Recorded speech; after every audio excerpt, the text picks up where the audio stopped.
over, the winner takes all. Presented by Top Rank and Hall of Fame boxing promoter Mr. Bob Arum, and brought to you by Geico.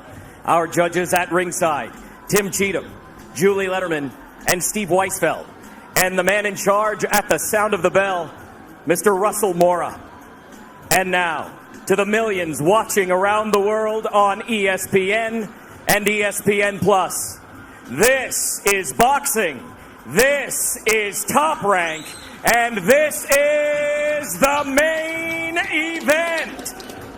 Scheduled for 12 rounds. The one, the only, the undisputed lightweight championship of the world. Introducing first, out of the blue corner, with head trainer Teófimo López Sr. He weighed in at 135 pounds, wearing gray graphite and gold trunks. He brings a perfect record, 15 wins, no losses, 12 of those victories coming by way of knockout. He is a 2016 Olympian, making his first world title defense. He is the reigning IBF lightweight champion of the world from Brooklyn, New York, the Takeover, Teófimo López.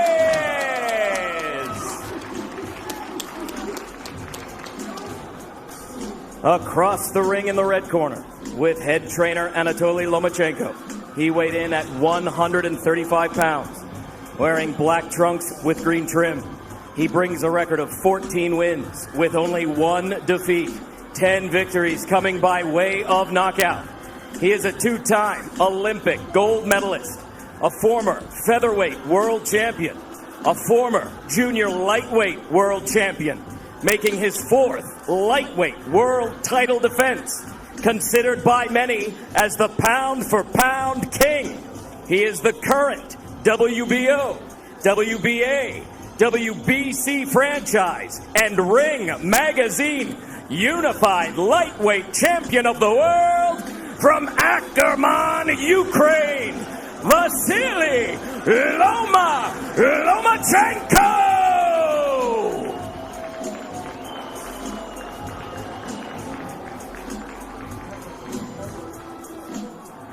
A fanless atmosphere for titans like this. Center ring, gentlemen. Mouthpiece. Mouthpiece. Okay, right. Trunks here are good. Look, anything below the navel is a foul. Trunks here are good. Anything below this point is a foul. Anything below the belly button. We went over the rules in the dressing room. I want to remind you, protect yourself at all times. Obey my commands. God bless you both. Touch up. Boxing history has taught us that there is nothing light about the lightweight division. These 135-pound titles, they're like stone slabs chiseled with legendary names. Roberto Duran, Julio Cesar Chavez, Pernell Whitaker. Now we go one step further. For the first time, it's four belts. It's undisputed lightweight supremacy. The vibrant, young, knockout puncher, the American, against the unequaled skill of the pound-for-pound king. It's Lopez, it's Loma, it's winner take all. Let's do this. Now, one thing to be noted in the opening round, as Lopez comes out with the right hand, is that Lomachenko has been a slow starter. He lands half of what he lands in rounds 2 through 12. He throws 20 fewer punches than the lightweight average in the first round. It's later that he typically picks up the pace. Yeah, it is later that he typically picks up pace, because what he does is he takes a read on his guy. You know, Loma's like, Aaron Rodgers or Peyton Manning, going up to the line of scrimmage. That pre-snap read, that's what he's doing. Just want to get a look at his opponents before he executes. Like what Lopez is doing in this first round, he's getting that jab going. Oftentimes righties don't throw jabs against lefties, and that's a misnomer. The jab can land. Lopez hasn't really landed it, but he's getting himself in position to land other shots. Not only is it common to not see orthodox fighters do that against a southpaw, it's uncommon to have any productivity with the jab for Lopez. That's just not who he is. He looks for the right-hand power punch. And And remember, in the lead up to this fight, often he discussed the fact that he felt his skill set wasn't being represented or talked about enough. That's not why the world fell in love with Lopez. You know, he's shown more power than he has IQ and skill set. But he does have the skill and the ability to box with Loma, and we're seeing it right now. Halfway through round one, this is exactly what we told you about Loma, about being a slow starter, about downloading the information and not firing off the way we typically see. He finds range. He gets distance calculated. I'll tell you one area where Lopez should attack, and it's the body of Loma, to slow down those legs. 1, 2, he has a big frame. You know, for a small guy, he has a long torso. Go down to that body. You see how Loma keeps his hands up real high? Throw something up top and then drop something down to the body. There it is. And there is the right hand to the body from Teófimo López. These are the rounds why Loma is downloading information Lopez can put in the bag right now. Keeping his hands working. You heard his father say after that right hand to the body, that's what I want. There's the jab again from Lopez. More jabs than we're used to seeing from him. Perfect round so far for Lopez. So you see all the hand gestures, but you see how Lopez, how calm he is, how relaxed he is. Tried to come across with that right hand to the body again. Remember, there were so many who thought that Teófimo would come out as the brash, young, bold fighter and jump on Loma. Instead, measured, calculated, utilizing the jab, and went to the body with the right hand. Well done by Teófimo López.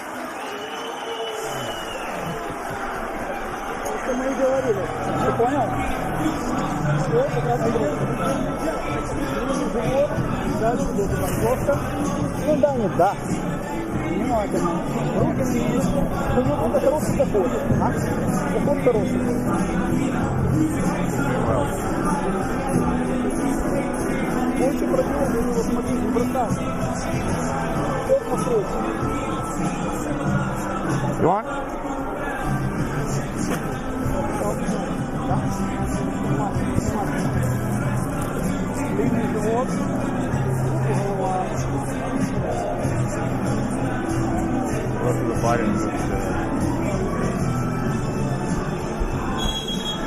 Go. Watch your feet. Watch your feet. Remember, he has called out Loma for as long as we can all remember, dubbing this ascension the takeover. That's the most essential thing that Lopez is doing right now, is just sticking the jab out. He's not landing it, but he's occupying Loma.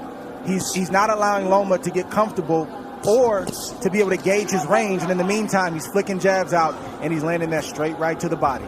That's a beautiful shot right there, and he got his foot outside the lead foot of Loma to land that right hand to the body.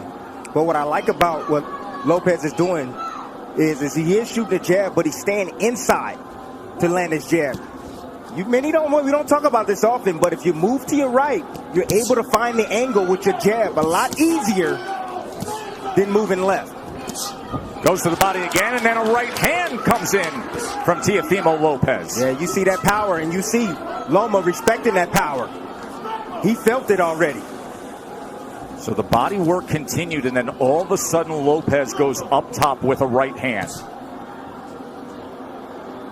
We're already starting to see redness on a rib cage on the left side of Loma. Yes. He's going to touch to the body. Good work so far. 6 body connects for Teófimo López early on here. It's going to take about 4 rounds for Loma to get acclimated. He's been out of the ring for about a year, 14 months or so. Longest career layoff. His last fight was in London. We were there ringside when he had a unanimous decision against Luke Campbell, a tall fighter, another guy who's more than naturally bigger man, and there were moments of success that night in London from Luke Campbell. Yes, it was, and that's what I saw. I saw that Luke Campbell, when he was able to establish distance outside, he was able to isolate the offense of Lomachenko, just as you see here with Lopez. He's isolating the offense. Left hand from Lomachenko. For the first time now, you see Lopez has to be concerned of crossing the threshold as the process that Lomachenko goes through, the range finding, and he just pulled the trigger quickly with the left hand there. And it got Lopez's attention. So Lopez had the right hand early in round 2, and now Lomachenko with a timed left hand moments ago.